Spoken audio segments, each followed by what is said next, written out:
bienvenue dans l'émission Parole de femmes. Aujourd'hui, nous allons parler de la peur de la mort. C'est un sujet que je crois qu'on n'a pas vraiment pris le temps d'aborder tout au long d'une émission. Et merci Tonia d'avoir eu à cœur de partager sur la peur de la mort parce que je crois que c'est beaucoup plus répandu que ce qu'on peut penser. Et je crois que cette émission va amener de l'assurance, va amener aussi un réconfort et de la consolation dans certains cœurs. Alors merci beaucoup à toi Tonia de passer cette semaine avec nous. Merci. Donc on a vu que le Seigneur, tu nous as raconté que le Seigneur t'a vraiment délivré de la peur qui était devenue tout un système de vie en fait pour toi pendant des années et que tu as eu une révélation, que la peur t'avait liée et que depuis tu marches sur cette révélation, il y a eu un processus quand même et on croit que ce que tu as reçu, comme je l'ai dit hier, que cette chose va se produire et c'est même déjà produite dans votre vie,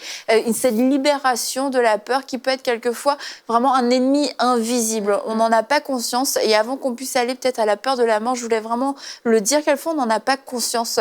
On sent qu'on est limité, mais on pourrait jamais mettre un mot, c'est parce que j'ai peur en fait. Surtout, comme dans ton cas, on est déjà chrétienne, on sert le Seigneur, on a une vie qui avance et puis on n'est pas vraiment non plus dans un état de dépression, on n'est pas au fond du trou, mais dans notre vie, on sent certaines limitations. Et en fait, je crois que si c'est votre cas, l'Esprit de Dieu est en train de vous interpeller, en train de vous montrer des situations, des choix, des décisions qui ont été dictées par la peur. Et je crois aussi que quelquefois on arrive à une situation peut-être un peu plus grave ou un petit peu plus avec un peu plus de conséquences où on se rend compte qu'on a des réactions qui peuvent être inappropriées ou disproportionnées et se dire mais qu'est-ce qui produit ça en moi ?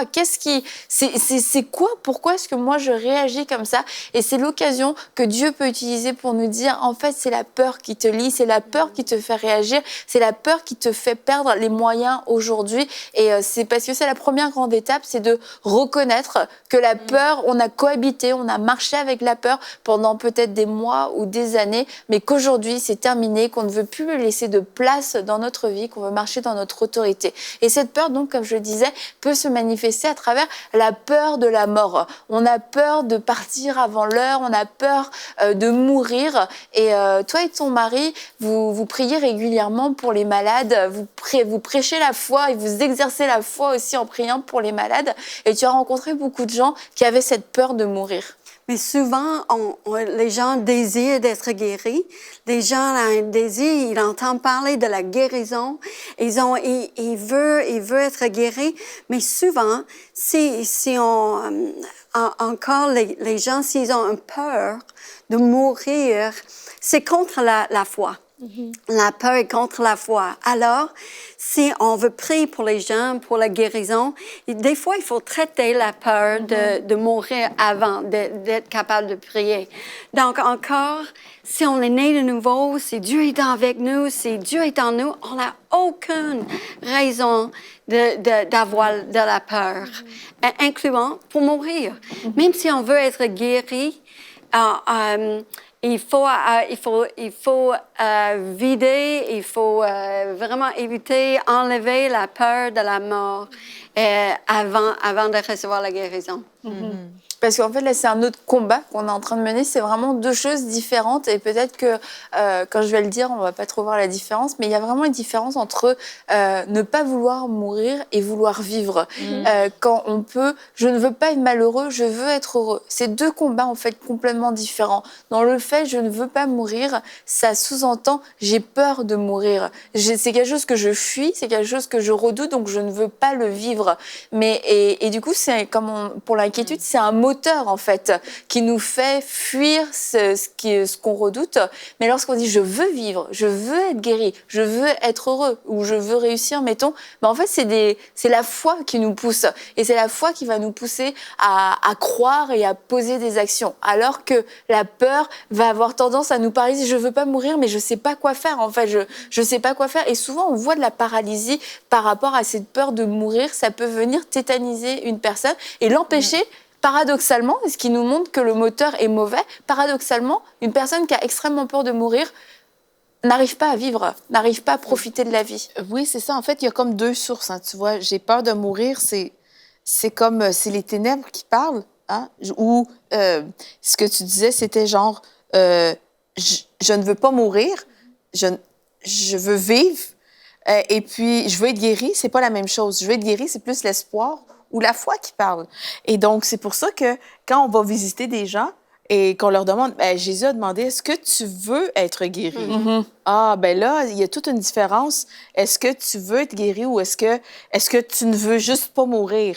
Et puis, je pense quand on comprend que avec Jésus-Christ, il y a cette vie éternelle qu'on a reçue quand on est un enfant de Dieu, la vie éternelle, ça change tout notre focus. Est-ce que mon focus est sur la vie ou mon focus est sur la mort? Et Jésus est venu pour nous donner la vie en abondance. Et quand on prend ces promesses-là et qu'on comprend tout le poids de la vie éternelle, quand on comprend qu'on a reçu la santé, qu'on a reçu la guérison, qu'il y a plein de promesses, comme on a parlé cette semaine, eh bien, quand on est renouvelé dans ces choses-là, c'est une des façons où la peur peut partir. Donc, si je sais qui je suis, si je sais ce que j'ai reçu, si je sais ce que j'ai reçu, la peur de la mort peut quitter de cette manière-là.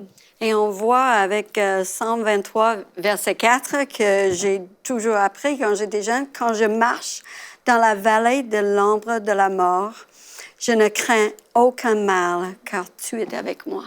Donc, Dieu veut qu'on vive. Il ne veut pas qu'on vive dans la peur encore. Même pour mourir, Paul a dit que c'était de quitter mon corps et de demeurer après le Seigneur. Si je quitte mon corps, parce que c'est juste la mort, c'est juste la séparation. La mort physique, c'est la séparation de notre esprit, de notre corps. Donc, quand notre esprit quitte le corps, on meurt pas, on n'arrête pas d'exister, mais on va monter tout de suite avec Dieu. On monte tout de suite. Donc, en fait, Paul a dit encore, c'est un gain de mourir, de partir, d'être avec Christ, c'est un gain. Donc, on n'a aucun mal, on n'a aucune raison d'avoir peur. Parce que si on est séparé, si notre esprit est séparé avec notre corps, on va monter tout de suite et être au milieu, dans la présence du Seigneur. Ouais. Alors, vas-y. Et hier, Tony a parlé de ce que la Bible nous dit dans Colossiens, Philippiens, Galates, Éphésiens, de tout ce que les promesses qu'on a en lui, etc.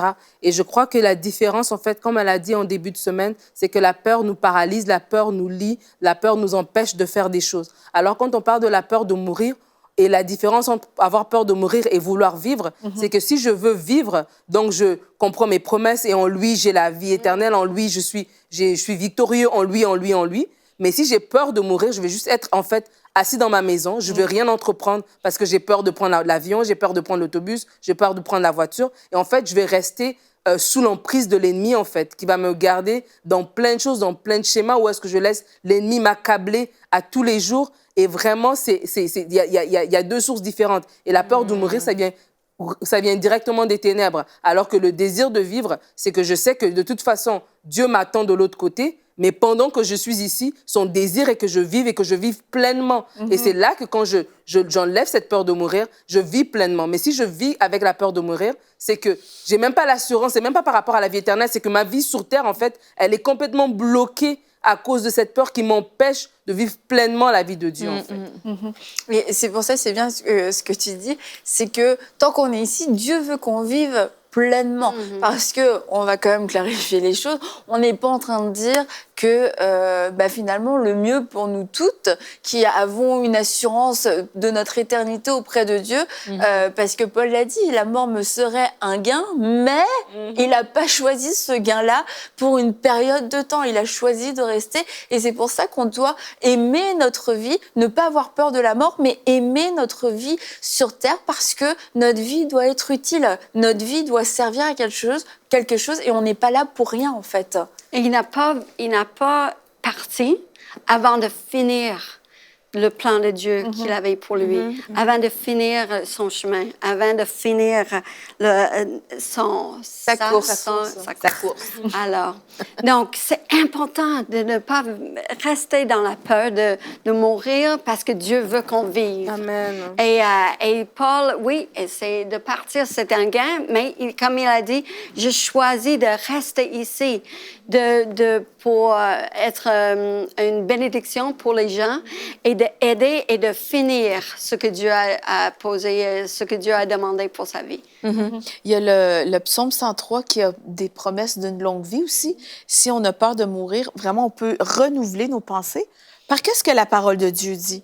Et parce que l'ennemi aime beaucoup, ou juste nous-mêmes, comme tu as dit cette semaine, Tania, on peut être juste bombardé par des mauvaises pensées qui viennent pas du royaume de Dieu. Et le royaume de Dieu procure toujours la paix.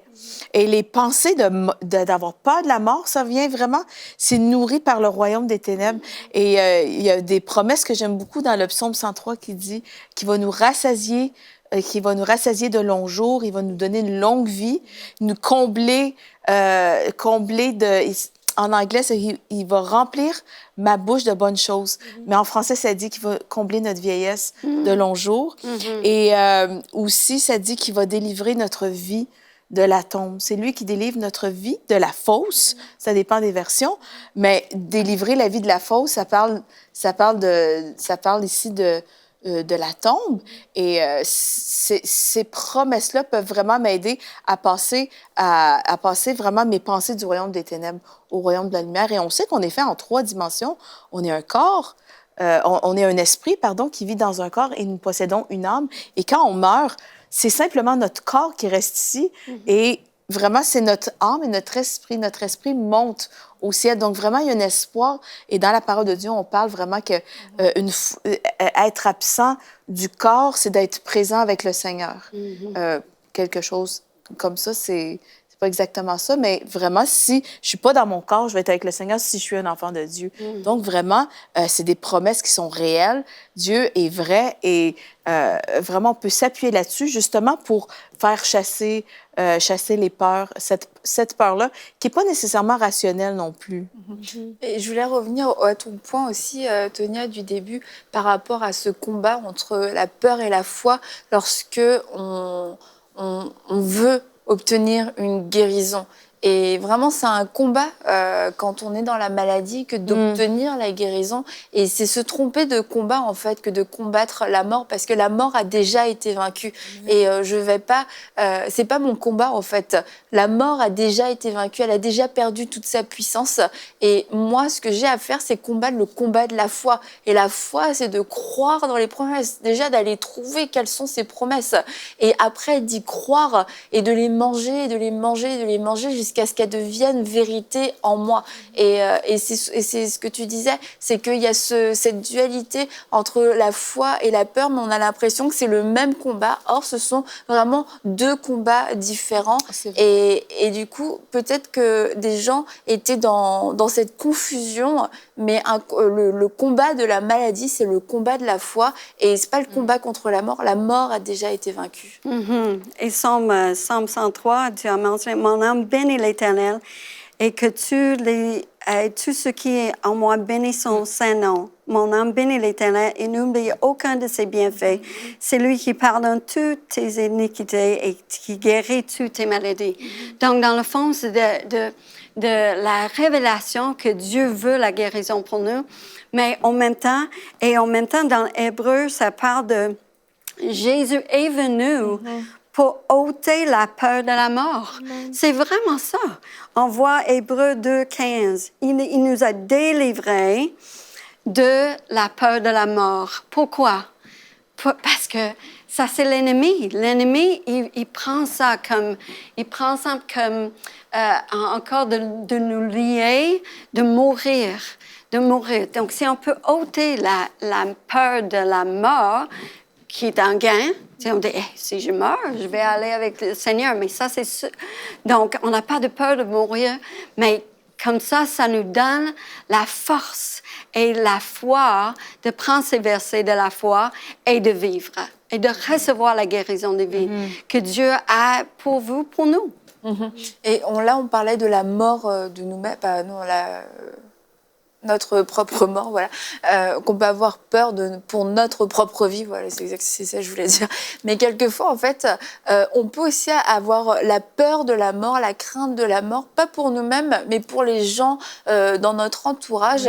Et toi, Nadine, tu nous partageais que lorsque ton papa est décédé, en fait, pour notre entourage, mais aussi pour nous-mêmes, le fait qu'il y ait eu de la mort autour de nous, d'un seul coup, ça peut comme créer un esprit de crainte. On n'avait pas pensé à la mort avant, mais là, d'un seul coup, on voit la mort un peu partout. Et tu disais que lorsque ton papa est décédé, d'un seul coup, tu as commencé toi-même à redouter la mort? Oui, absolument. Vraiment, quand c'est arrivé, j'avais 17 ans. Et c'est vraiment la crainte, en fait, qui est rentrée, que la mort était réelle, en fait. Parce qu'avant, tu le vois à la télé ou tu le vois au loin. Mais quand ça arrive vraiment proche comme ça, c'est que tu deviens vraiment consciente autant de la vie, mais autant de la mort. Et c'était vraiment une peur qui venait de l'ennemi. Et c'est vraiment important de discerner. Ça venait vraiment de l'ennemi parce que non seulement j'avais peur pour moi-même, mais j'avais peur pour les gens autour de moi. J'avais peur, c'est qui le prochain sur la liste? Et vraiment, je me rappelle que j'avais même un âge dans ma tête que je me voyais même pas dépasser cet âge-là. Tellement j'avais l'impression que la porte, elle avait été ouverte et que la mort était rentrée, en fait. Mais vraiment, le Seigneur a vraiment dû faire un travail dans mon cœur pour que, oui, quand on comprend cette réalité, que nous allons tous y aller. Soit Jésus va revenir avant ou bien on va aller vers lui. Ça, ce n'est pas un problème. Mais quand on comprend qu'en fait, la vie ici, elle appartient à Dieu. Elle n'appartient pas à l'ennemi. Ce n'est pas l'ennemi qui décide quand est-ce que j'arrête de vivre. C'est Dieu. Et vraiment, ça, c'est important. Pourquoi? Parce que des fois, on a tellement peur et ça devrait vraiment un lien, en fait. On peut même plus s'en débarrasser. Et on a peur. La moindre petite chose, tu penses que c'est la maladie incurable vient de rentrer, la moindre petite affaire. Et vraiment, il faut vraiment que le Seigneur fasse ce travail de libération parce que c'est vraiment un voile qui vient sur toi et c'est une crainte et c'est une peur et que, voilà, chaque jour après jour, moi, ça m'avait vraiment porté, je l'ai porté pendant longtemps où j'avais peur et chaque fois qu'il y avait un décès, tu te dis, OK, ça y est, tu vois, il y a quelqu'un d'autre qui vient de partir encore une fois. Mais vraiment, la peur de mourir, soit pour nous ou pour les gens autour de nous, des fois, c'est un événement traumatique comme ça, que ce soit la perte d'un parent, la perte d'un enfant, ouvre cette porte de crainte. Mais vraiment, cette porte, vous devez la refermer au nom de Jésus. Nadine, quand tu disais que tu ne te voyais pas atteindre un certain âge, je crois que vraiment c'est le cas de plusieurs personnes qui nous suivent. C'est le scénario de leur vie, en fait. Est-ce que tu pourrais prier pour elles, pour briser ce plan de peur et ce plan de l'ennemi? Alléluia. Saint-Esprit, merci parce que tu es au milieu de nous et merci parce qu'au travers de cette émission, tu parles à tes filles et tes fils qui écoutent cette émission. Et je commande maintenant aux portes ouvertes dans leurs pensées, à la porte de la mort prématurée de se fermer maintenant dans le nom de Jésus. Je déclare la vie et la vie en abondance. Seigneur, tu as pour nous des projets de paix et de bonheur. Tu as pour nous des projets de longue vie et je déclare la longévité dans la vie de mon frère et de ma sœur qui m'écoutent alors que la crainte a pu prendre le dessus dans leur vie. Maintenant, cette crainte est chassée et c'est la foi en toi, la foi en tes promesses, la foi que tu nous rassasies de jour, la foi que tu nous donnes une longue vie heureuse, la foi que la santé est notre partage, que l'abondance est notre partage. Je déclare cette vérité pour mon frère et ma sœur qui m'écoutent en ce moment et que dès ce moment, ils sont remplis de cette assurance qu'ils ont la vie, cette assurance que la vie éternelle les attend de l'autre côté, mais que ici-bas, ils vivent une vie pleine de ta joie, pleine de ta paix, pleine de ton amour, dans le nom de Jésus. Amen. Amen. Annabelle, si tu me permets, j'ai cette pensée. Je connaissais quelqu'un qui avait peur que son mari meure. Et pourquoi qu'elle avait cette peur-là? C'est parce qu'avant qu'elle soit chrétienne, avant qu'elle soit née de nouveau, elle avait été voir une médium, une voyante. Et cette voyante avait vu que son mari mourait d'une façon... Sa vie était interrompue avec un accident. Et après ça, cette femme-là est restée avec cette peur-là et elle était incapable de dormir toute seule dans sa maison si son mari n'était pas rentré. Mais pourtant, elle était née de nouveau. Et je crois vraiment qu'il y a des personnes dans une autre vie ou peut-être dans cette vie, un marabout, un sorcier, quelqu'un, une diseuse de bonne aventure, une médium, a prononcé des paroles de mort sur vous ou sur un membre de votre famille et la peur vous a agrippé et vous vous sentez prisonnier de cette peur, comme si cette chose-là avait plus de puissance que le sang de Jésus ou que sa vie. Et aujourd'hui, j'aimerais vraiment venir briser ça. Amen. Je brise ces paroles, je brise tous les sorts au nom de Jésus-Christ, je brise toute parole de malédiction, je prends autorité sur ces paroles de mort et nous les déclarons nulles et sans sans effet au nom de Jésus-Christ et nous venons les renverser et nous déclarons que sur vous et sur tous les membres de votre famille et sur cette personne sur qui le sort a été prononcé, nous déclarons une longue vie, nous déclarons la santé, la protection de Dieu, nous plaidons le sang de Christ et nous déclarons que vous vivez et que votre famille et tous les membres, vos êtres chers, vivent dans la protection de Dieu, une longue vie entourée vraiment de sa grâce, de sa faveur, avec un avenir et de l'espérance. Et je vous bénis dans le nom de Jésus. Amen. Justement ça. Jérémie 29, 11. Car je connais les projets que j'ai formés sur vous, dit l'Éternel. Projets de paix et non de malheur, afin de vous donner un avenir et de l'espérance. Et ça, c'est de prendre la parole et de prendre chaque pensée captive à l'obéissance de Christ. Parce qu'il y a des montagnes, les paroles qui essaient de venir et fermer une montagne dans nos pensées.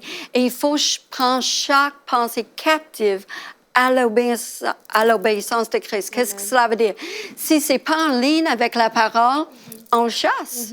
On l'enlève et on le remplace avec une vérité de la parole de Dieu. Et ici, ça nous donne Dieu nous donne les promesses d'une longue vie, heureux. Et Jésus est venu pour nous donner la vie en abondance. Amen. C'est très important ce que Pasteur Tonia vient de dire. Et je crois qu'il y a des gens vraiment que vous avez... En fait, c'est les mêmes paroles. Quand la crainte te prend, c'est les mêmes paroles qui vont venir. C'est les mêmes paroles. Et il y en a peut-être 3, 4, 5.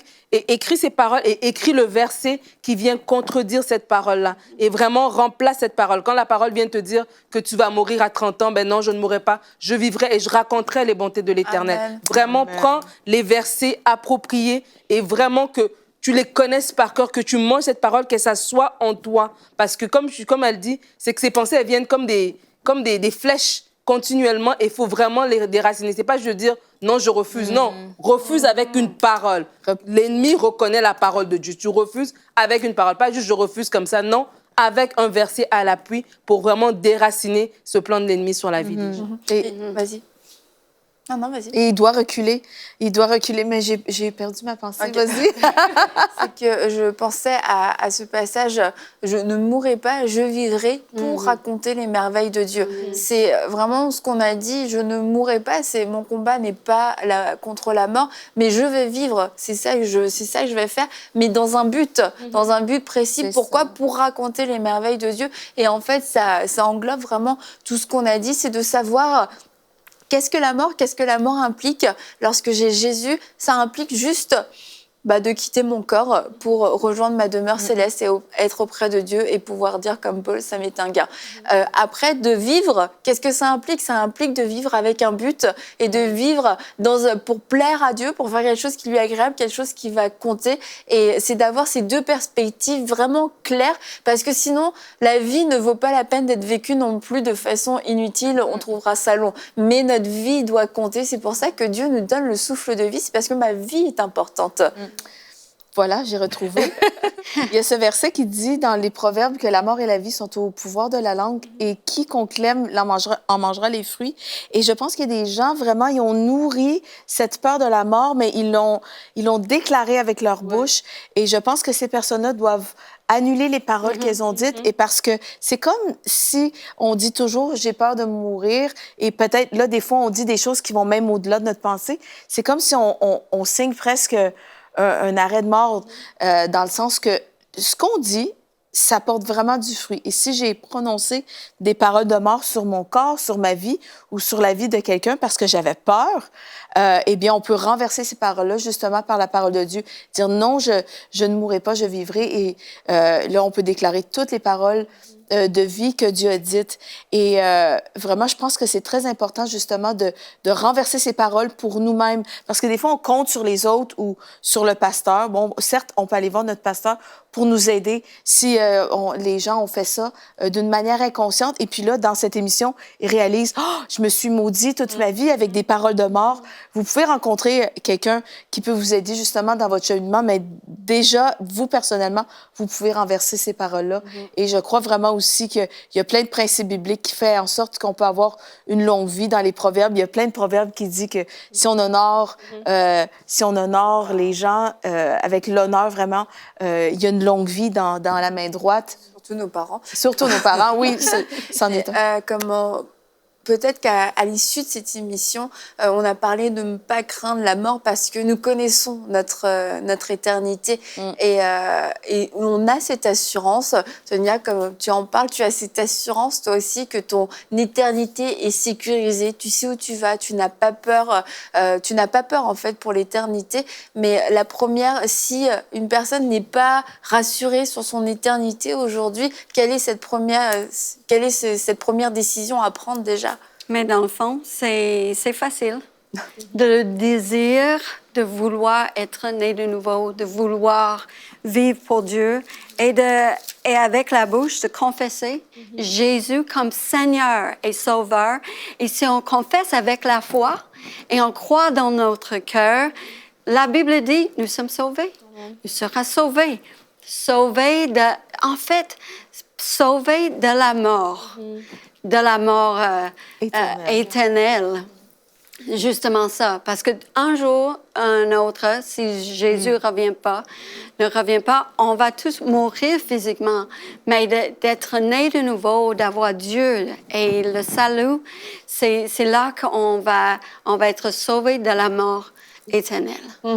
Donc si vous, après avoir suivi cette émission, vous vous dites, mais moi, j'ai quand même peur de la mort. J'ai peur de la mort. Peut-être même vous allez à l'église, vous êtes dans des milieux chrétiens, mais la peur de la mort persiste. Vous n'avez pas été rassuré alors que on a discuté de d'être libéré de la peur de la mort. Peut-être c'est parce que votre éternité n'a pas été sécurisée. Peut-être c'est parce que il y a une crainte qui est là parce que vous percevez quelque chose de la mort qui fait peur. Et en effet, nous sommes devant un choix. Vous êtes devant un choix. Où est-ce que tu veux passer l'éternité? Avec qui veux-tu aller? À qui veux-tu donner ta vie? Et même si tu es dans les églises depuis longtemps, je te demande, est-ce que tu as déjà fait cette expérience personnelle avec Jésus? L'as-tu déjà accepté toi-même de façon sincère dans ta vie comme ton Seigneur et ton Sauveur? Un moment où tu as décidé de ne plus vivre pour toi, tu as décidé de ne plus vivre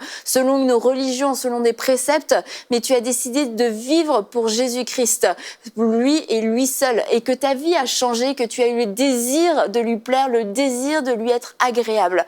Et si tu n'as jamais fait en fait cette expérience, si tu ne lui as jamais dit ces paroles, Jésus, je veux t'accepter dans mon cœur, je veux t'accepter comme mon Seigneur et mon Sauveur. Je crois que tu es mort à la croix, je crois que tu es ressuscité, et je crois qu'en dehors de toi, il n'y a aucun salut possible, il n'y a aucun accès auprès de Dieu.